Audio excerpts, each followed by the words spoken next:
नमस्तुभ्यं भक्तजनों।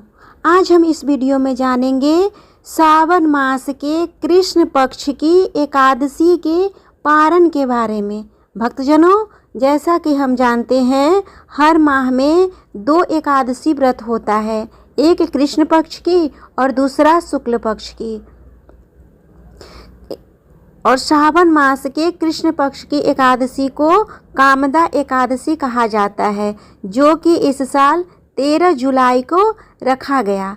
भक्तजनों, एकादशी के व्रत में व्रत के साथ साथ उपवास के साथ साथ पारण भी विशेष महत्व रखता है। ऐसा माना जाता है कि व्रत की पूर्णता तभी होती है जब पारण सही तरीके से और शुभ मुहूर्त में किया जाए।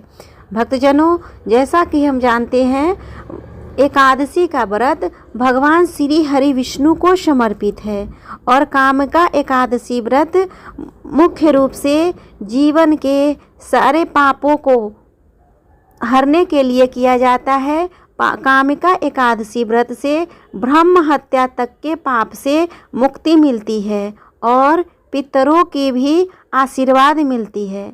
ऐसे व्यक्ति जिनके जीवन में बहुत सारे अड़चने आते हैं, कोई काम मुश्किल से बनता है, उसको कामिका एकादशी अवश्य करना चाहिए। तो भक्तजनों, जैसा कि 13 जुलाई को कामिका एकादशी का व्रत रखा गया, इसी तरह 14 जुलाई को कामिका एकादशी का पारण का मुहूर्त है। सुबह 14 जुलाई को 5:33 से 8:18 तक होगा। ऐसे में पारण के नियमानुसार ब्रह्म मुहूर्त में उठ के तत्पश्चात अपने आप को पूरी तरह से शुद्ध करके स्नान आदि करके स्वच्छ वस्त्र को धारण करें। उसके बाद भगवान श्री हरि विष्णु की और माता लक्ष्मी की पूरे अच्छे से विधि विधान से पूजन करें। पूजन करने के बाद धूप दीप नैवेद्य इत्यादि समर्पित करें, उनका आरती करें, विष्णु सहस्त्र नाम का जाप कर सकते हैं, गजेंद्र मोक्ष का पाठ कर सकते हैं तथा इस व्रत की कथा को भी सुन सकते हैं। तत्पश्चात आरती करें। इस तरह से भगवान श्री हरि विष्णु की और माता लक्ष्मी की पूजा करने के बाद, और हाँ, उसमें तुलसी का भोग लगाना न भूलें, क्योंकि भगवान श्री हरि विष्णु की पूजा तुलसी के बिना अधूरी होती है।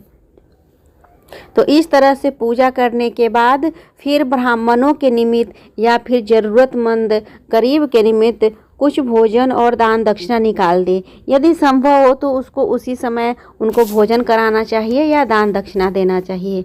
उसके बाद फिर आप कोई भी शुद्ध खाद्य पदार्थ जो कि लहसुन प्याज मिला हुआ न हो, उसको खा सकते हैं।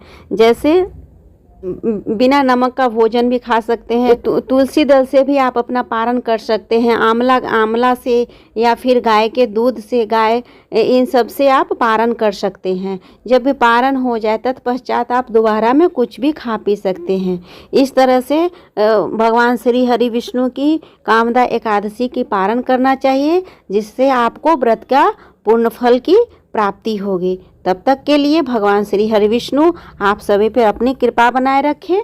और भक्तजनों, अगर आप सावन महीना के इस शुभ मुहूर्त पर सावन महात्म कथा सुनना चाहते हैं तो इसका वीडियो सीरीज रोज़ मेरे चैनल पे अपलोड हो रहा है, उसको आप सुन सकते हैं।